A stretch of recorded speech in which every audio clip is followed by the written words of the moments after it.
Saya ingin sampaikan kepada masyarakat seluruh NTB berita yang cukup mengejutkan kita semua yang selama ini masih separuh masyarakat menganggap saya ini adalah biang provokator, biang pemecah belah, ya, memfitnah, mendahului hukum. Terbukti bahwa pagi ini nama Kapolres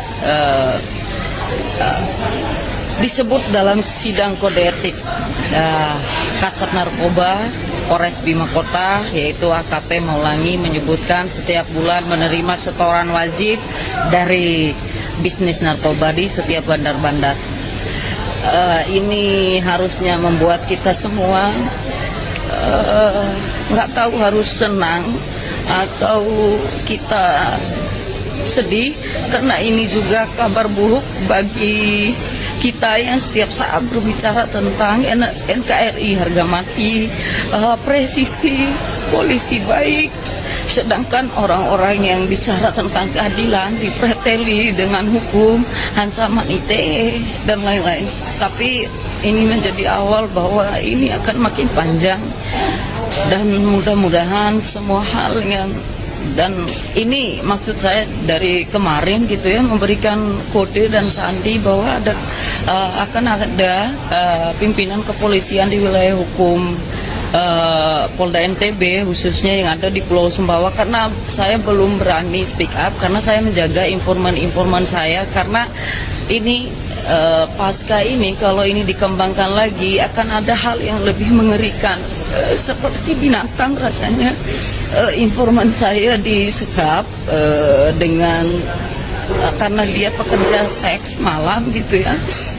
Selain Polres ini juga disebut dalam menerima jatah-jatah ya, setoran per bulan, dan itu dibuktikan dalam disebut juga oleh AKP Maulangi, yaitu Kasat Narkoba yang kemarin ditetapkan sebagai tersangka atas pengembangan penangkapan anggota kepolisian atas nama Karol dan Nita istrinya.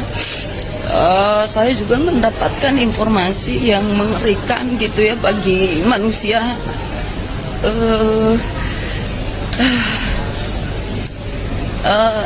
Informan saya itu adalah LC rata-rata ya. LC ini gitu ya, dia di booking lewat temannya, tetapi dia nggak mengerti ketika nyampe itu adalah orang yang hebat, seorang Kapolres dan istrinya memaksa dia mengkonsumsi Inex agar menerima tawaran mereka bahwa mereka terbiasa melakukan hubungan bertiga gitu. Karena dia takut, karena mungkin dia juga hanya biasa melayani hanya sendiri gitu ya, tetapi ada istri dan lain-lain, harus nonton, harus main bareng, akhirnya dia terancam dan lain-lain. Itu yang membuat saya kemarin memberikan kode-kode bahwa harus ada tes urin dan lain-lain, karena selain terlibat, saya punya rekam jejak yang sedikit mengecewakan dengan Kapolres Bima Kota gitu. Sebelum saya ditahan dan pasca saya ditahan dalam penjara tanpa vonis itu, Kapolres Bima Kota saya berusaha membuka koordinasi yang sebagai warga negara gitu ya, menginformasikan tentang barang yang dibawa oleh Koko Erwin yang saat itu saya laporkan ke Kapolresnya langsung karena takut bocor kalau di bawahannya, yang katanya dia berjanji ingin eksekusi langsung kalau itu valid.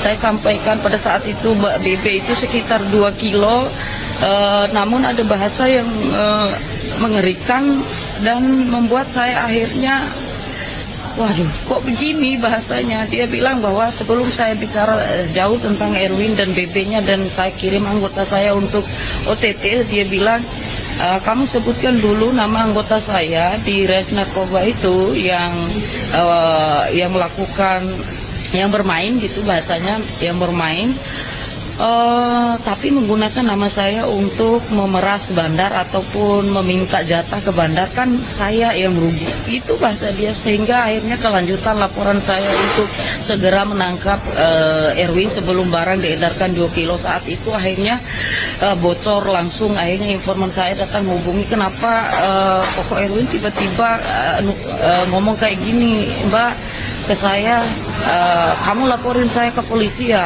kamu nggak akan mampu dan nggak mempan lapor polisi. Akhirnya kan saya komplain ke Kapolres, bang kok bisa bocor ke Erwinnya gitu loh, saya barusan dapat kabar dari informan saya, ya, Erwin malah ngancam informan saya. Lalu dia bahasanya kayak gini, masa kamu nuduh saya yang bocorin gitu. Akhirnya sejak saat itulah koordinasi saya dan hubungan dan chatting bahkan komunikasi kami akhirnya renggang, dan sampai detik ini tahap demi tahap saya mendapatkan informasi yang mengerikan tentang keterlibatan dia, dan bahkan hal-hal aneh di balik layar yang kita lihat ya, performa dia di Kota Bima selama memimpin Polres gitu ya. Dia adalah orang yang sangat humanis, agamais gitu ya, yang pro terhadap, pokoknya pembawaannya adalah orang yang sangat bersih dan taat agama. Tetapi sekarang kita lihat, dan kalian mencerca saya selama ini, saya nggak tahu harus gimana, harus bahagia atau senang, bersyukur atau sedih, karena ini adalah kabar buruk bagi kita yang menyandarkan kehidupan kita, keamanan, perlindungan kita, yang tetap mau percaya polisi, mau percaya instrumen negara gitu loh. Saya nggak tahu. Terima kasih semua selalu mendengarkan apa yang saya sampaikan gitu ya. Mohon ini tetap dikawal, jangan sampai ada korban-korban lain gitu ya, seperti informan saya, dan polisi-polisi lain harus juga dikembangkan, dan kita butuh ketegasan hukum kalau kita mencintai daerah kita dan generasi selanjutnya. Sekian.